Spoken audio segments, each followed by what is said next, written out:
Cat thematic vocabulary సిరీస్లో భాగంగా ఈరోజు మనం another beautiful pair of words from philosophy నేర్చుకుందాం. అదే ఎపిస్టెమాలజీ మరియు ఆంటాలజీ. ఈ వర్డ్స్ కూడా ప్రీవియస్ ఇయర్ క్యాట్ ఆర్సీస్లో ఫ్రీక్వెంట్గా అపేర్ అయిన వర్డ్స్.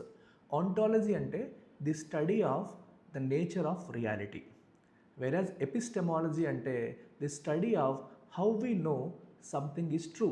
ఏదన్నా ఒక విషయం ట్రూ అనే విషయం మనకి ఎలా తెలుస్తుంది అనే దాన్ని స్టడీ చేసేది ఎపిస్టెమాలజీ అయితే, మనకి కంటికి కనిపించే రియాలిటీ యొక్క నేచర్ని స్టడీ చేసేది ఆంటాలజీ. మీకు ఒక ఎగ్జాంపుల్ చెప్తాను, క్రిస్టల్ క్లియర్గా అర్థమవుతుంది. ఇప్పుడు ఒక స్టూడెంట్ వచ్చేసి success comes from hard work అని చెప్పి అన్నాడు అనుకోండి. ఆంటాలజీ ఏం చేస్తుంది, అసలు what is success, how do we define success? డబ్బు అనేది సక్సెస్సా? గవర్నమెంట్ జాబ్ అనేది సక్సెస్సా? 99% ఇన్ క్యాట్ అనేది సక్సెస్సా? కోట్ల కొద్దీ శాలరీ ఇచ్చే ఒక కార్పొరేట్ జాబ్ అనేది సక్సెస్సా? అసలు సక్సెస్ అంటే ఏంటి అనే దాన్ని స్టడీ చేసేది ఆంటాలజీ.